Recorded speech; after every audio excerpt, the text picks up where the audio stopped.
diverse communities and is made possible by the generous support of our members. Thank you. Live from Maryland Public Television, this is Direct Connection with Jeff Salkin. Good evening. Welcome to your Direct Connection. Tonight we connect you with tips for finding the best deals on travel for the holidays and beyond. Joining us in the studio are Natalia Scott and Regina Ali of AAA Mid-Atlantic, both back from fabulous trips recently. Glad you could come in. Thanks for having us. So I guess, Natalia, it's a little bit late to book for Thanksgiving. Right. But it's not impossible that you find a deal. One of the things I see looking around sometimes is that things just jump up and down without rhyme or reason. Yeah. Airfare is definitely a science. So you definitely want to look for good prices, check it, look ahead of time for airfare. Don't wait till the last minute. We recommend maybe looking like a month out, for airfare prices. But yeah, I would definitely not wait till the last minute. What would the best time to have booked for this Thanksgiving have been? It's gone. Last Thanksgiving. Possibly maybe in like September, Yeah. you would have found really good deals for airfare for Thanksgiving. But at the same time, I was looking for something on Southwest, which you have to do on Southwest, which we can talk about. Yep. And all of a sudden, a couple of days ago, some low fares, like some really low fares appeared for a little bit, and then they went away. Yeah. I guess people cancel or rearrange their flights. Yeah. Southwest has sales. They have fall sales that can come up at the spur of the moment, and then they just go away. And they maybe last like 2 days. They'll have like a 2-day sale, and then that's it. All right, we'll come back to airfare, but let's talk cruising for a second, because you won. How did you win this cruise? Well, I'm a part of the travel agents 30 under 30 throughout the nation. So Awesome. I was selected in the top group, and I went down to Miami for a cruise, and it was fun. I was just selected randomly. First cruise? It was, no, actually. You've done a zillion cruises. They really hook up travel agents. They really So did. you can talk about the We boat. have to know the product that we're selling. Yes. Regina, you were on a cruise. I love cruises. I celebrated my honeymoon with my husband recently. It was probably my 15th or 16th cruise. And we had a great time. We sailed out of New Jersey, went to Puerto Rico and St. Martin, and we had a great time. I've been on a cruise ship, but only to shoot a show, a story. Wow. I've never left the dock. You've got to do a cruise. It's all, I mean, you think about it, this is what I always say about them. So you can go to multiple destinations and never have to pack or unpack, and you wake up and you're somewhere else. And when you're out to sea, you can enjoy all the amenities of the ship. It's like a floating city. And it's relaxing. To me, it's the most relaxing vacation ever. I'm worried that my relaxation would be interrupted by a hurricane, norovirus, or who knows what other trouble. Proper planning. You have to call Natalia and see when is the best time to go. Avoid hurricane season if you can. Granted, you can get really good prices during hurricane season, but you run that risk, right? Yep. And you can sail out of Baltimore year-round. So if you want to get on a boat in February, you're probably not going to be enjoying the pool. Or the weather. Probably not. Yeah. At least for the first day or two. Yeah. It's true, but it's good. It's convenient. I've taken a lot of cruises out of Baltimore. Well, let me remind our viewers, if you have a question about travel, buying travel in particular, give us a call. We'll have the number up on the screen. You can also email your questions. The email address, livequestions@mpt.org. Last thing on cruises, how do you get a good deal on a cruise? Oh, also like airfare. You book ahead of time. And then also, if you're a AAA member as well, you also do get a discount on cruise as well, and you also get extra amenities being a AAA member too. Last minute deals on cruise? I mean, you see websites, you know, the unsold seat, the unsold cabin. Yes. Is it a thing? It is a thing. It's a thing, and because we're AAA as well, we get these emails constantly about, these last minute bookings. If you have clients that are interested, come on and see us. We have them. It is a thing. Back to airfare for a second. So you're using a professional service when you're booking. I'm looking at the amateur stuff, the Expedias, the Travelocity, and all that. Do you have any sense of, is one of them better? Well, we tend to use our own vendors when it comes to booking Southwest. We try to stay away from sites like Expedia, of course. So I can't really tell you which one is better there because at AAA, we have our own partners that we look through, and then our partners give us the best deals. So they're able to go through, they're like a third-party vendor. We're able to go through and generate that deal for you. How do you deal with comparing these deep discount airlines? I think it's Spirit, Frontier. Oh, yes. Where your fare includes maybe the seat. That's it. You know, not a carry-on. You're not getting a meal. You can't check luggage or anything. How do you compare that against a full-service airline? Although I guess they're now moving in that direction too. They are, and I actually flown Spirit. I came back to Baltimore yesterday on Spirit Airlines, and it's no frills. You pay for what you get. You have to pay for your luggage. You pay for any snack or meal on board, and you pay for your seating. So they're charging you for pretty much everything. So that base fare that you're seeing online, it's not really the fare that you're going to pay. Yeah, I took a red eye on Spirit once. It was very out of Vegas, a very interesting experience. But the thing is, like you're saying, expectations are set really low. Yes. I mean, you know it's going to be no frills, so you're probably not going to be disappointed. My mother-in-law loves it. She Really? flies it all the time. My husband won't book her on it, but she loves it. She does. Let's take a phone call from Arlington. This is Debbie. Debbie, thanks for the call. Go ahead.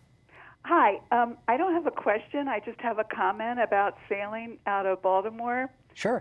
Can I say the name of the cruise line? There's only two, so. Yeah. Carnival. Yeah. It was. We sailed on Carnival twice out of Baltimore. My husband and I are elderly. I'm 72. He's 82, and it's 55 minutes door to door from our house in Northern Virginia to Baltimore. It's so easy. So true. Yeah. So true. I mean, Well, that's just great. Walk onto the ship, walk off the ship, Right, have lunch. and drive home. But also, Carnival, the Pride out of Baltimore. Awesome ship. The food is great. Yeah. The service is wonderful. We make friends with the staff. They treat us like family.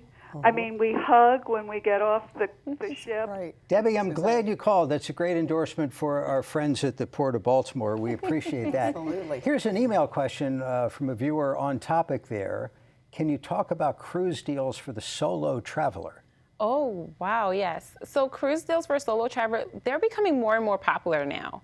And it may be with different vendors or different cruise lines.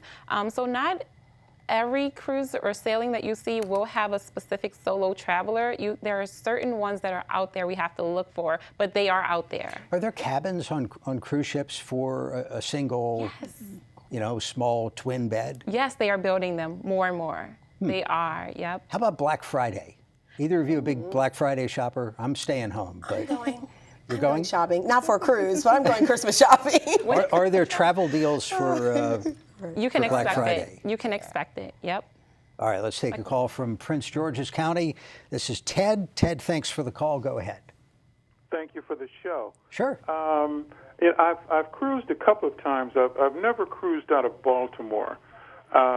Typically, I've gone from Miami and even out of Los Angeles. What's the big difference?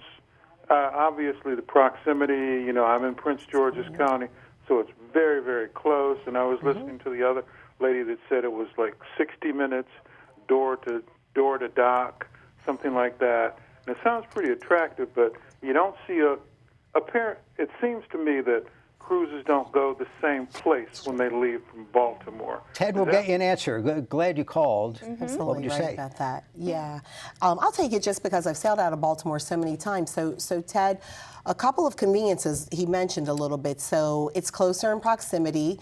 You don't have to worry about how heavy your luggage is, so you don't have the weight restriction as far as that goes.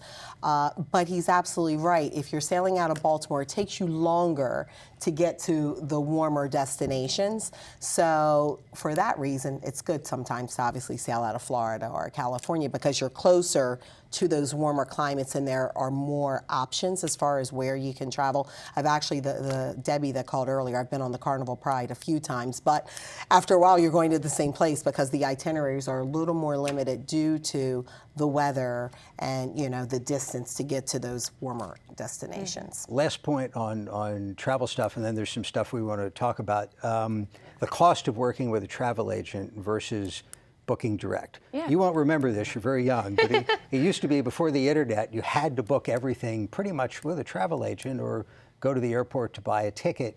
Does it cost extra to work with an agent? No, it's completely free. Come in and get a quote. Come in and get a quote. Yeah, it's free, especially if you're a AAA member or a non-member. Of course, our members save money, but come on in and get a quote. It's free. All right, before we go, AAA had a couple of weeks ago, it was a tragedy. One of your contract tow truck operators was killed working on the roadside. So today you're launching an awareness campaign. It's not a new law, it's been around for a while, but what do you want people to know? So at AAA, we are actually sort of bringing about increased awareness, particularly as we're approaching the holiday travel season, of slow down, move over laws. They're laws that exist in every single state in this country. And basically, the law in Maryland, the initial law passed in 2010. And as the years have progressed, it went from including just law enforcement and first responders to include tow truck operators, and then subsequently last year, utility workers on the side of the road. It is very dangerous, if you think about it, to have your office on the side of the road. So as our police are enforcing the traffic laws over this holiday weekend and into Christmas and Hanukkah and New Year's and all of that, as well as AAA and other tow truck operators who will be out assisting disabled members, disabled motorists on the side of the road, we want to remind motorists to slow down and move over. If at all possible, move over. We don't want them, obviously, to do it in a way where they're going to cause an accident. If it's not safe to move over, very much please slow down. These workers and police have such a small space on the side of the road, and we really want everyone to be safe this holiday weekend. Please slow down and move over. Good advice as so many people are going to be hitting the road. Regina and Natalea, thanks for the time. Happy travels. Thank you for having us. Happy holidays. Back with our health segment right after this. Got an unused vehicle going nowhere? Donate it to the one place that can take you any place. Visit mpt.org/vehicles and support the programs you love on MPT. The MPT app puts our programs right at your fingertips, so you can choose when to watch, what to watch, wherever you want to watch it. Download it now. Are you turning 70 and a half this year? If so, you generally have to start spending down your retirement account. Even the minimum distribution can place you in a sticky situation. Luckily, you can now use your IRA to make tax-free gifts. Gifts up to $100,000 will never count as income, but always make a difference. That's icing on the cake. Make your gift for this year before December 31st. Visit mpt.org/support. This is a box that showed you a world beyond your own. It was just a box, but the world has changed, and so have we. And now the box can be almost any size or shape. And you decide what you want to explore. Anytime, any place. Break out of the box with PBS.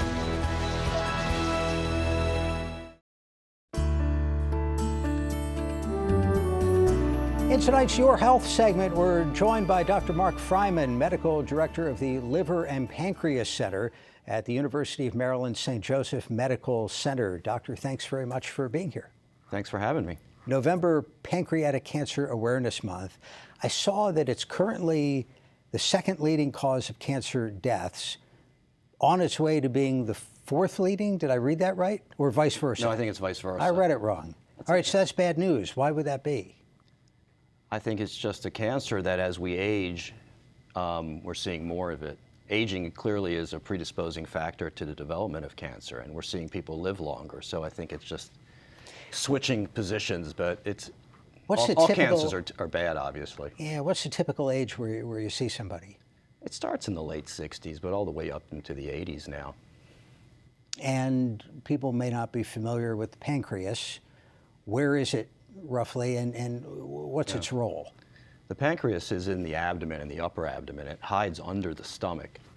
And the role, it's an interesting organ. It has two roles. It controls your glucose metabolism. So when you're diabetic, your pancreas isn't working well.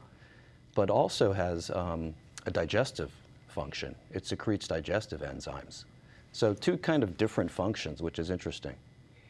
Why does it become cancerous? I mean, is there a specific part of it, a function of it that gives rise to the malignancy? Cancer can develop in any cell in the body. And I mean, I don't think there's any necessary predisposing factor to the pancreas. Every organ develops cancer. But diabetics do have a predisposition for it, and we do have a lot of diabetics, so that's one thing. It can be hereditary in a small percentage as well. And it's not like some other cancers where there's an easy screening mechanism, right? Yeah, screening has been difficult. Hopefully we'll have blood tests or a saliva test in the future, but we're not quite there. The ones that have been developed now aren't very accurate. So what's the symptom that brings somebody in? It can vary. I mean, it can be something just as mild as indigestion, not feeling well, and some people develop yellow jaundice, and that happens when the cancer starts blocking the bile ducts. So that can be an early sign. You know, the pancreas is long, and if it's on one side where the bile ducts are and you develop the blockage and you get the yellow jaundice, that could, these situations can help diagnose it early. And this is a cancer where you definitely want to get to it early, but as we just said, there's no good screening mechanism. Yeah, it's tough. I mean, you need a good doctor too, someone who's attentive, and if you have some symptoms, it's usually picked up with CAT scans, imaging. Right. Let's talk about treatment. What's the first line of treatment? If the tumor is localized and it hasn't spread, surgery has a big role in a curative intent.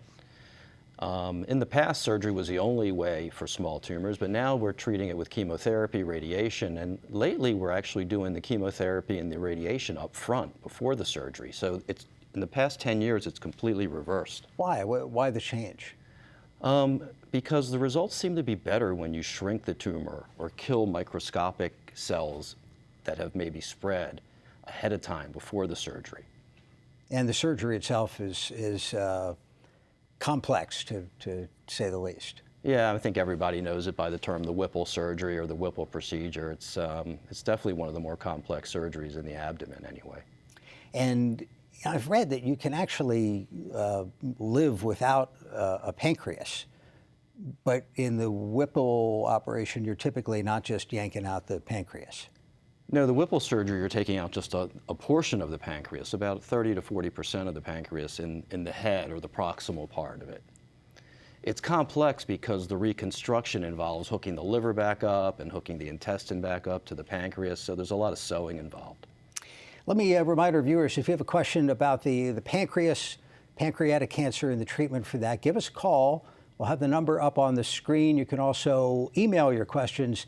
Email address is livequestions@mpt.org. Other things can go wrong with the pancreas, right? You can get pancreatitis. What is it, and is that connected? Yeah, pancreatitis is inflammation of the pancreas, and it's not connected to cancer. It's just a different disease process, but it can be a deadly disease for sure. The most common causes of pancreatitis are the passage of gallstones or alcohol. People who have daily alcohol consumption can, when they binge drink, for example, get a rip-roaring infection or inflammation of the pancreas. And symptoms for that? That sounds like it would hurt. Yeah, that hurts. Yeah, it's the worst pain you could experience. Wow. It sends you right to the emergency room. Now, what are pancreatic cysts? Pancreatic cysts can either be the result of pancreatitis, a sequela, or there are some cystic tumors that can develop over time. Some can turn into a cancer, some don't. Is that the sort of thing where it's picked up incidentally on some other CAT scan or something? Exactly. It's picked up incidentally. Many times somebody goes in, gets a CAT scan for another reason, they see a small cyst. In that case, do you follow it? Is it something that needs to be monitored? We typically monitor the cyst. Sometimes we have the gastroenterologist sample the cyst for cancer cells with a small needle. But typically it's followed. What's the future for this? I mean, it's been in the news lately. It's something that Alex Trebek is dealing with. It's something that Justice Ginsburg has been dealing with for a very long time, right? Yeah. I mean, unfortunately, they have metastatic cancer where it's already spread, or at least Alex Trebek does. I'm not sure we know for sure what Justice Ginsburg has. But in her case, I remember reading I think it was picked up incidentally at a very early stage, because it was a long time ago. Yeah, I think she's had a couple different malignancies, and I'm not sure that they're being as honest with the public as they are with Alex Trebek regarding what her true diagnosis is. I'm not really sure. Do you know the survival rates off the top of your head? It's the 5-year survival was sort of daunting, but I've read is incrementally improving as well. Yeah, we're still not having great 5-year survival with all comers for pancreatic cancer. It's really the people that have small localized tumors that we're doing better with. It's improving because the chemotherapy is improving for sure, and we're getting better at the surgery. At least over the past 20 years, we've made some improvements in the way and techniques of doing the surgery. You're not a surgeon. No, I am the surgeon. You are the surgeon. I am the surgeon. Okay, yeah. So that's good. I wanted to ask you about the importance, if God forbid anybody has to have that done, of having it done by somebody who has done it on a regular basis. Yeah, I mean, Whipple surgery is usually done in specialized centers. In town here, Hopkins, University of Maryland, and St. Joe's are probably the 3 places where you should have a Whipple surgery. Email question, does the recommended treatment vary with the age of the person affected, or is it totally by the patient's situation? So to what degree does somebody's age affect what you're going to do? Age in and of itself isn't a limiting factor. I mean, it's how healthy you are. We're starting to see healthy 90-year-olds, and there's plenty of unhealthy 60-year-olds. So I would say age isn't the main factor, more the health. What's happening on the clinical trial front with this? There are plenty of clinical trials for chemotherapy for pancreatic cancer, and I mean we're getting better and better. So as the drugs get better, the clinical trials are important because we won't know which ones to go forward with. And when you're presenting that to one of your patients, what do you tell them about the importance of participating in a trial?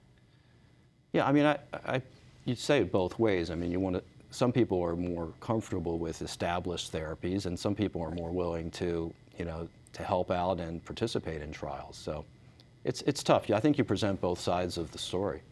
Has any link been established with diet, exercise, other environmental factors? Diet and exercise are clearly important, not only for your health, but for prevention of cancer. People who are type 2 diabetics, because they're overweight, their cancer incidence has been shown to be higher, not just pancreatic, but all cancers. Right. So diet and exercise are clearly important. The pancreas's role in glucose that you mentioned would mean that somebody who had it partially removed or entirely removed would effectively become a diabetic? How does that work? Well, if you remove the entire pancreas, and we do so infrequently, we always try to save some, but if you remove the entire pancreas, you're going to become a brittle diabetic. So you'll need insulin, and it can be quite daunting to control your blood sugars if you lose your entire pancreas. But most of the pancreatic surgeries are just a part of the pancreas, and people can compensate. Right. In the surgery that you perform, what's the recovery period for that? How long would somebody be in the hospital? And has that changed over the years? It doesn't sound like this is one you could do laparoscopically, for example. Well, there are people doing laparoscopic Whipple surgeries. We're not, for many reasons, but the hospital stay has gotten better because the operation's gotten safer. So the complication rate is lower, but the hospital stay still can be a good 5 to 7 days, and the recovery is a good month. Talk about the process a little. How does it get safer? What, over time, the refinements to a difficult procedure, how do they get developed? How do they filter down to surgeons across the world? I think it's just experienced centers innovating, trying new things, new techniques.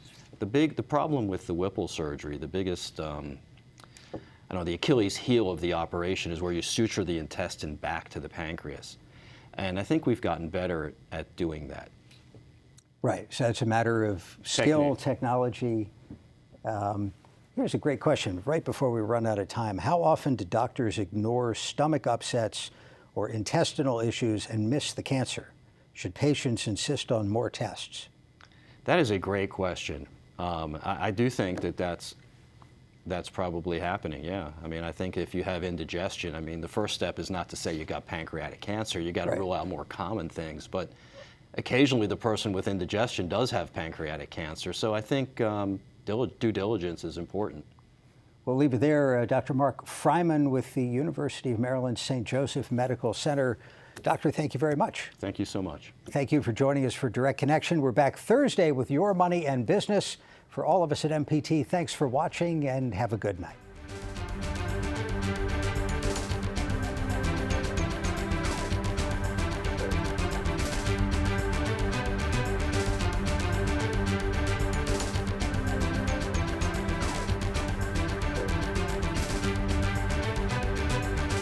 Your Health segments are a co-production of Maryland Public Television and the University of Maryland Medical System. This program was made by MPT to serve all of our diverse communities.